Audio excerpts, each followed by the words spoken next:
Hi, my name is Britta. 2 years ago, I had never sailed. Now I live on a small sailboat with my girlfriend, learning everything as we go.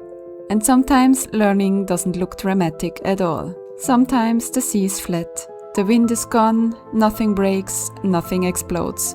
But inside your head, everything is loud. After crossing the Atlantic and sailing north along the Brazilian coast, we finally reach French Guiana and its prison islands. From the outside, they look like paradise, but just like this journey, there's always more beneath the surface.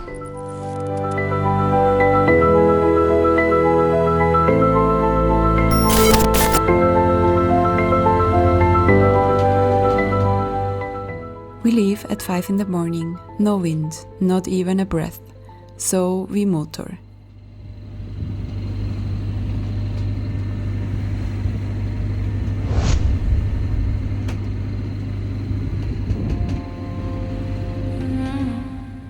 Our autopilot isn't working, again, which means we have to steer by hand. We recalibrate, we check every setting, we try everything, and nothing helps. It holds exactly one course, anything else, and it just turns back into a loop. Ja, keine Ahnung. Nervig, ich hoffe, es geht nicht die ganze 35 Stunden. It sounds simple, but it means you can't read, you can't film, you can't step away even for a moment. Your eyes stay on the compass, your hand stays on the tiller. And luckily the sea is almost flat, no waves. That makes it way more easier. But still, we are looking at about 35 hours ahead of us. We actually have 2 autopilots, a mechanical one that works with wind and balance, that one is brilliant, and an electronic one, which we only use when motoring because it consumes too much power. And today, that's the one that lets us down.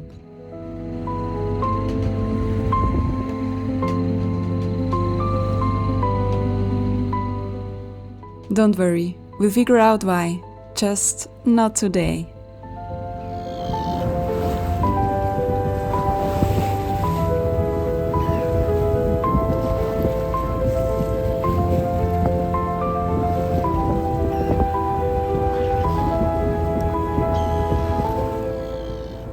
And tomorrow is a big moment, the entrance into the Maroni River, towards Sailboat du Maroni.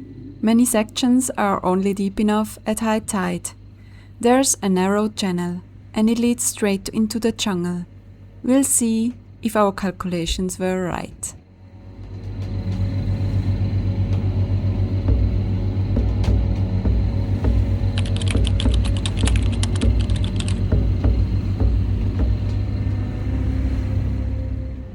The further we go upriver, the tighter everything becomes. We're sailing closer to the shore than we have ever before. Jungle on the left, jungle on the right. The river entrance itself was calmer than expected. The current behaves. The channel is well marked. We stick closely to the charts. In der Mitte ist die Grenze von Französisch-Guayana zu Suriname. And somewhere in the middle of the river runs the border to Suriname. We are fully focused. My phone battery is long dead. And honestly, filming doesn't matter right now. There could be floating wood, too little depth, too many ways this could go wrong. And the water turns pretty brown. Relaxed is not the word I would use. This river feels like something that could swallow you whole if you make one wrong decision. We reached the city. No one replied to our email, so we did choose the buoy ourselves. We reversed toward it. It's the first time we do it ourselves, and we got it on our first try. Perfect! I'm proud of us. We bring the second line out on our sub, so now we are secure. And just as we are finally tied up, a cold rain starts falling. But before sleeping, we want to explore the shipwreck in front of us after it stops raining. Just a short loop around the anchorage. The shipwreck is half sunken, silent, a strange but fitting place to arrive. What happens to you mentally when you're constantly alert, navigating unfamiliar waters without a safety net? It slowly narrows the world. When you're constantly alert, your focus shrinks to what's immediately in front of you, like the depth, the current, the weather, the next decision. No room for distraction, no room for comfort. You live in a permanent state of readiness. That sharpness feels very empowering. You're present, you're capable, but over time it becomes exhausting. Your body never fully relaxes, even if there's nothing technically wrong. And you realize how much modern life is built on the illusion of safety nets, and how much different it feels if those disappear. You start trusting yourself, your instincts, and your ability to adapt. It's very empowering, but also very scary, because at the end, there's no one else you can hand over the responsibility. It teaches you something uncomfortable, that control is never complete, and staying mentally intact is sometimes harder than staying physically safe. What goes through your mind when something completely unexpected happens in a place where you already feel out of control? Honestly, total confusion first. My brain immediately jumps to the worst option, like, are we doing something wrong? Are we being warned? Are we about to hit something? Or are we in trouble? We're just sailing up the river, and there was this bigger boat just sliding around us, like in a river edition of Fast and Furious, like really crazy. We have got no VHF call explaining those dramatic maneuvers. We just hear very loud horns.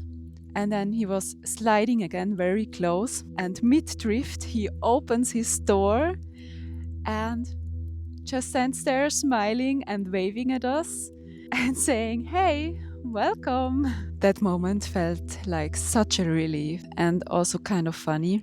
It reminded me how tense I was and how every unknown thing felt like a threat. So sometimes it's not danger, it's just a guy saying hello in the most confusing way possible. After being at sea and hours inside the river, we realized something. We may have arrived physically, but mentally we're still on edge. Die Einfahrt war mega schön. Wir sind lang den Fluss durch, es war relativ ruhig. And we learned that this boat we saw wasn't some crazy boat at all. It was a channel maintenance vessel, basically a snowplow for rivers, keeping the entrance clear, dragging sediment, making sure ships like ours don't run aground. It looked chaotic, but he knew exactly what he was doing. Und manchmal einfach creepy, weil wir sind so nah am Ufer vom Dschungel waren, dass wir das Gefühl haben, jetzt fahren wir voll in die Mangroven rein, wenn wir so nah waren. Aber es ist der einzige Ort, wo es genug tief ist, wo man durchfahren kann, obwohl der Fluss mega breit ist. There aren't many sailboats here that are just passing through, mostly boats that have been around for a long time. Maybe because we are here out of season. End of November, early December, rainy season on this coast. Heat, rain, humidity. Not exactly the moment people dream of for sailing. I am exhausted. Not because the passage was hard, it wasn't. We motored the whole way, almost no swell, everything calm. But the weather drains you anyway. The Brazilian coast before was much tougher. This part felt quiet. Except for the autopilot. That one clearly decided to stop participating. Ja, aber auch nicht so fest. So, jetzt muss ich dir einfach helfen, sie gleich dürfen.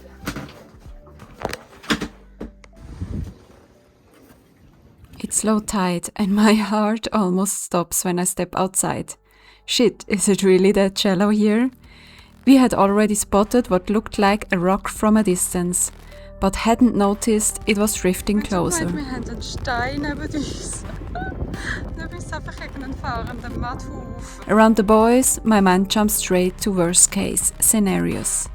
Emergency maneuvers start playing in my head. What is that? What's going on? voll schräg. Only when it comes closer do we realize the truth. It's not a rock at all, but a massive floating clump of trash.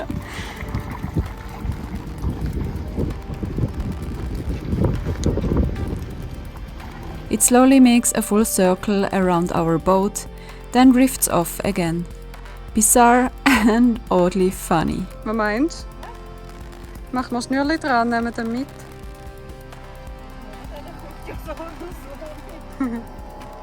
Und was machst du? Wir haben hier einen kompletten Urwald unten. Mal schauen, ob ich es euch zeigen kann. Ist schon recht so gut. Dort ist Schleimböhle umgekippt. Das ist das Thema hier. Wir haben noch kein einziges Krokodil. Alligator. Entschuldigung. Hey, jetzt bist du aber verdammt hoch. Herr Füß.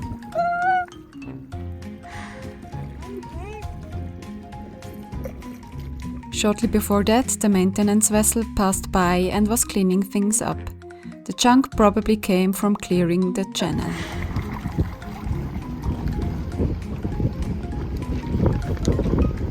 Ciao, ciao. It's insanely hot here. We are right in the middle of the jungle with super high humidity. Every tiny movement and you're instantly drenched in sweat. Und ja. Other than that, we have actually had a really good rest. We took a couple of slow days, didn't do much. Went grocery shopping, finally got fresh food again, which was very nice. We also explored the town a bit, just walking around. Entschuldigung. Rechts.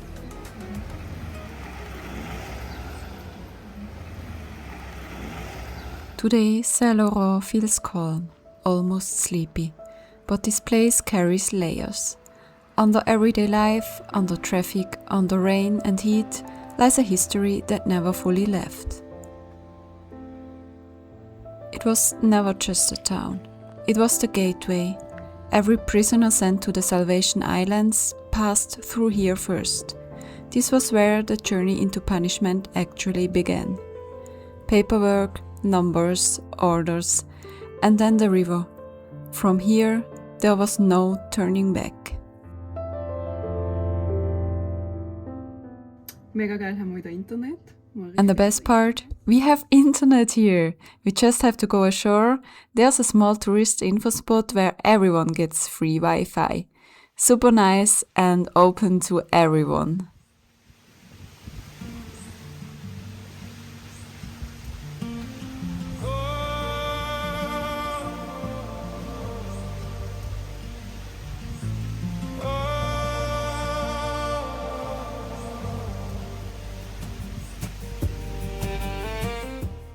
The next few days are quiet, nothing dramatic, no big decisions, just life on the boat.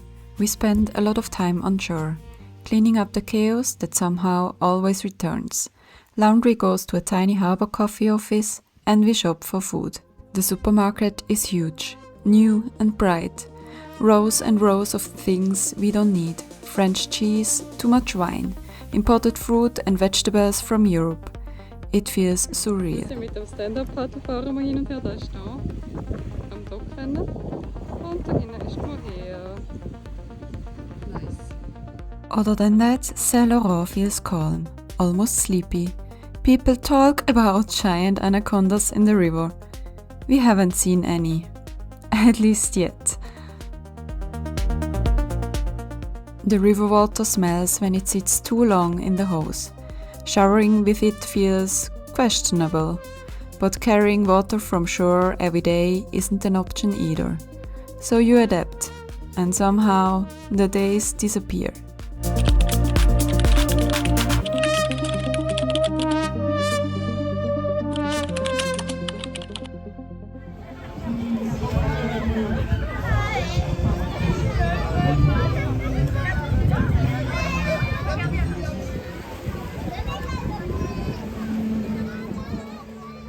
The contrast becomes impossible to ignore. Santa arrives, not on snow, not with bells, but by boat.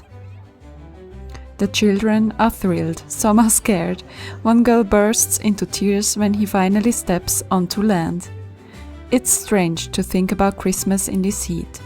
Every day feels the same, hot, humid and green. And yet suddenly there are plastic Christmas trees, decorations in small shops and a big artificial tree standing in the town square.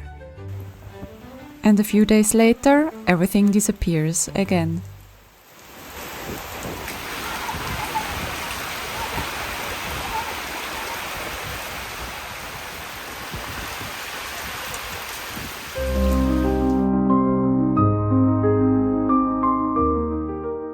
Back on the boat, reality returns quickly. I spent some time cleaning the bilge, the lowest part of the boat where water collects. With rough seas, water finds its way in through the anchor lock, and we try to keep it as dry as possible. We will probably stay here a few more days. How long exactly? We don't know yet. It depends on what happens next. Today we don't plan much. Midday heat makes any kind of work almost impossible anyway. Maybe some laundry. And later we might go to the car rental office, see if we can get a car for tomorrow, and finally start exploring properly. And the highlight of the day? This morning we went out early and bought a fresh baguette.